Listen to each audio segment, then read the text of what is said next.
আজ তোমাদের সাথে শেয়ার করব ঢ্যাঁড়স পোস্ত রেসিপি। প্রথমে ভেন্ডিগুলোকে গোটা করে কেটে নিতে হবে, একটু লম্বা লম্বা করে, একটা ভেন্ডিকে দুখণ্ড করে নিতে হবে। আর আলুগুলোকে একটু লম্বা করে কেটে নেব, দিয়ে ভেন্ডিগুলোকে ধুয়ে রাখবো, জল ঝরিয়ে নেব। দিয়ে ওর সাথে একটু বেসন আর একটু ওই শুকনো লঙ্কা একটু মাখিয়ে নেব ভালোভাবে।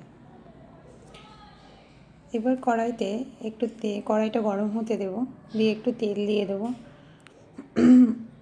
তেলটা গরম হয়ে এলে পরে তার ভেতরে একটু লবণ আর একটু হলুদ দিয়ে দেবো। এর ভেতরে ওই ভেন্ডি আর আলুগুলোকে দিয়ে দিতে হবে, দিয়ে একটু ভাজা ভাজা করে নিতে হবে, ভালো করে মাখিয়ে নিতে হবে লবণ হলুদগুলোকে। আমি আলাদা করে হলুদ মাখাই না, আমার জন্য এটাই ইজি মনে হয়। কড়াইয়ের মধ্যে একটু হলুদ লবণ দিলে পরে ভালোভাবে মাখিয়ে নেওয়া যায়।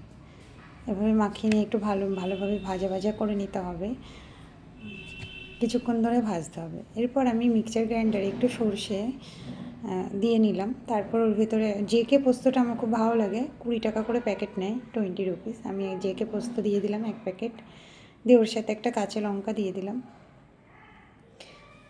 আর একটু জল দিয়ে দিতে হবে। দিয়ে এটাকে মিক্সচারের মধ্যে পেস্ট করে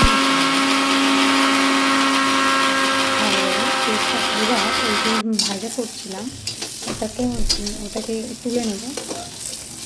আলু ভেন্ডিগুলো এতক্ষণে ভাজা ভাজা হয়ে গেছে, কিছুক্ষণ টাইম ভাজতে হবে। এবার কড়াই তেল দিয়ে সেটা গরম হলে পাঁচফোড়ন দিতে হবে, আর পেঁয়াজগুলোকে একটু গোটা করে কাটতে হবে, একদম ধীরে ধীরে নয়, একটু গোটা করে কেটে নিতে হবে। দিয়ে পেঁয়াজগুলোকে একটু ভাজা ভাজা করে নিতে হবে, বেশ 5 মিনিট মতো ভাজতে হবে।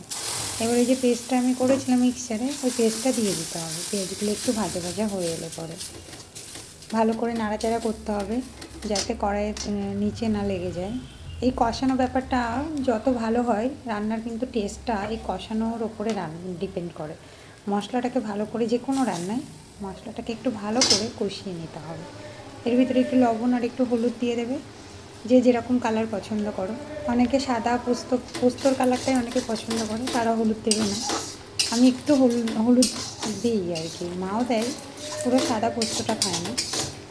একটু হলুদ দিয়ে দিলাম, দিয়ে একটু ভালো করে ওটাকে কষিয়ে নিতে হবে মশলাটাকে ভালো করে, যাতে কড়াইয়ে লেগে না যায়। ভালো করে খুন্তিটা নাড়তে হবে মশলাটার সাথে। এবার ওই যেটা ভাজা ছিল ওটাকে এবার এর ভিতরে দিয়ে দিতে হবে, দিয়ে ভালো করে নাড়াচাড়া করতে হবে। আচ্ছা, যারা নিরামিষ করতে চাও তারা পেঁয়াজটা স্কিপ করে যাবে, ওটা দেওয়ার দরকার নেই, তাহলে এটা নিরামিষ হয়ে যাবে। আমার যেহেতু আজকে নিরামিষের কোনো ব্যাপার নেই, সেই জন্য আমি আজকে পেঁয়াজ দিয়ে দিয়েছি। এবার এটাকে এইভাবেই তোমরা অনেকে একটু ভালো করে কষিয়ে নিয়ে খেতে পারো রুটি দিয়ে। আমি যেহেতু ভাতের সাথে খাবো, তো সেই জন্য আমি একটু জল দিয়ে দিলাম। এবার এটাকে ভালো করে একটু বেশি করে জল দিয়ে নাড়াচাড়া করে নিতে হবে, দিয়ে ওটাকে একটু ঢাকা দিয়ে রাখতে হবে কিছুক্ষণের জন্য। 10 মিনিট মতো এইভাবে একটু লো ফ্লেমে ফুটতে দিতে হবে, দিলে দেখো গ্রেভি মতো এরকম টাইপের চলে আসবে ব্যাপারটা।